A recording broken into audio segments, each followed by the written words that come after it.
नमस्कार दोस्तों, मेरा नाम है महेश कश्यप और आप देख रहे हैं मेरा यूट्यूब चैनल शिव सक्सेस। आज के मेरे वीडियो का टॉपिक है कि गणित में कमज़ोर छात्र कैसे प्रतियोगी परीक्षाओं को क्रैक करें।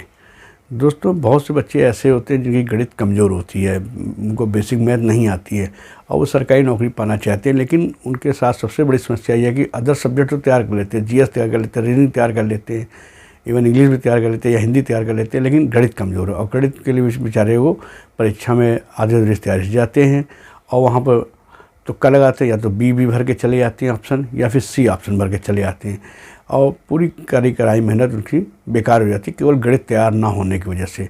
तो उन बच्चों को जिनकी मैथ कमज़ोर है उनको मैं बताता हूँ कि कैसे वो अपनी मैथ को इम्प्रूव कर सकते हैं, कैसे अपनी मैथ को तैयार कर सकते हैं, स्ट्रॉन्ग कर सकते हैं। तो इस वीडियो में मैं बताऊंगा कैसे मैथ को तैयार करना है।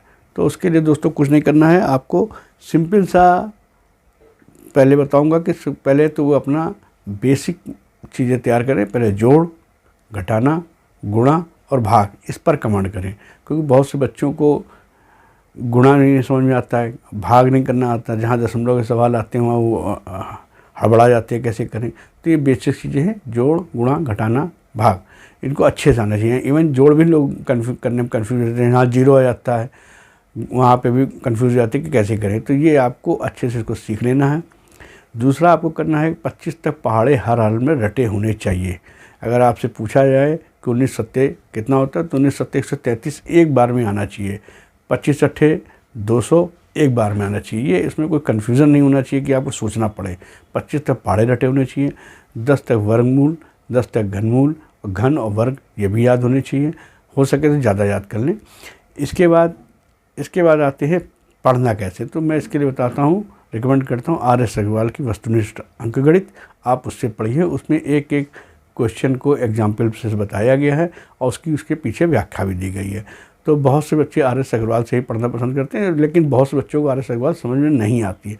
तो जिन बच्चों को आर.एस. अग्रवाल भी नहीं समझ में आ रही, उनके लिए दूसरा रास्ता मैं यही बताता हूँ कि आप कुछ ना करें। अगर आप जीपी बोर्ड से हैं तो कक्षा 6 की मैथ की किताब खरीद लें और उसको सॉल्व करें। अब आप बड़े हो गए तो आपको कक्षा 6 के सवाल लगाने में दिक्कत नहीं आएगी। कक्षा 6 की किताब लगा लें, उसके बाद कंप्लीट हो जाए कक्षा 7 की किताब लगा लें, वो भी कंप्लीट हो जाए, कक्षा 8 की किताब लगा लें। हाँ, अगर इनमें कहीं लगाने में कहीं कोई दिक्कत आती है तो आपके आस पड़ोस में कोई ना कोई बच्चा 9th-10th में पढ़ रहा होगा, उनसे आप पूछ सकते हैं, उसमें कोई शर्म की बात नहीं है। हेजिटेशन ख़त्म करना होगा, आपको आगे बढ़ना है तो आपको कहीं से भी ज्ञान मिले उसको लेने के लिए तैयार रहना चाहिए। उसमें ये मन में ईगो नहीं आनी चाहिए, बच्चा हमसे छोटा है मुझसे कैसे पूछे, नहीं, ये सब किनारे कीजिए। अगर आपको बढ़ना है तो आपको जहाँ से जो भी ज्ञान मिले वो लीजिए। तो आप उन बच्चों से भी हेल्प ले सकते हैं। इस तरह आप क्लास 6 की बुक ख़त्म कीजिए, क्लास 7 की बुक ख़त्म कीजिए, क्लास 8 की किताब ख़त्म कीजिए और इसी से आपको बेसिक मैथ आने लगेगी। अब कुछ बच्चे बोलेंगे कि प्रतियोगी परीक्षाओं में ट्रिक बहुत चलती है, ट्रिक से सवाल चलता है और आप तो इतना लंबा प्रोसेस बता रहे हैं। तो लंबा प्रोसेस नहीं है, जब आपकी मैथ पे कमांड हो जाएगी तो आपको ट्रिक भी अपने आप आने लगेगी। ट्रिक क्या है? ट्रिक है बड़ी चीज़ का छोटा सा रूप। फॉर एग्जाम्पल मैं बताता हूँ, जैसे कि कोई व्यक्ति 18 किलोमीटर प्रति घंटे की रफ्तार से जा रहा, तो इसकी चाल को मीटर प्रति सेकंड में निकालना है। तो एक फार्मूला रहता है 5 × 18 गुणा से आप मल्टीप्लाई कर दीजिए, 18 × 5/18 कर देंगे तो 5 मीटर प्रति सेकंड निकलेंगे। लेकिन ये 5/18 कहाँ से आया? ये ट्रिक तो है, 5/18 आया कहाँ से? तो उसको मैं बताता हूँ। 18 किलोमीटर प्रति घंटा की चाल है तो 1 किलोमीटर में 1000 मीटर होते हैं, तो 18 को 1000 से गुणा किया और 1 घंटे में 60 मिनट होते हैं और 1 मिनट में 60 सेकंड होते हैं, तो 60 × 60 यानी 3600। तो 1000/3600 का गुणा किया 18 में तो आंसर 5 मीटर प्रति सेकंड आया। इसी का ही संक्षिप्त रूप 5/18 होगा, यानी 1000/3600 का संक्षिप्त रूप 5/18 है। तो जैसे जैसे आप इसको लगाते जाएंगे, मैथ की प्रैक्टिस करते जाएंगे, वैसे वैसे आपको क्लियर होता जाएगा कि ट्रिक कुछ नहीं है, इसी का ही शॉर्ट फॉर्म है। तो आप इस तरीके से अपनी मैथ को स्ट्रांग कर सकते हैं और जैसे ही आपकी मैथ पे कमांड होने लगेगी तो आपको ट्रिक भी समझ आने लगेगी। ट्रिक के साथ एक कमी होती है कि ट्रिक अगर आपको अच्छे से याद है तब तो आप परीक्षा में उसको लगा ले जाएंगे, और अगर आप उसका कोई भी स्टेप भूले, कुछ भी भूले तो सवाल गलत। तो ज़्यादा अच्छा रहेगा कि आप सवाल को जो उसका मैनर है उसी में सीखें, ताकि आप वहाँ फेल ना हो।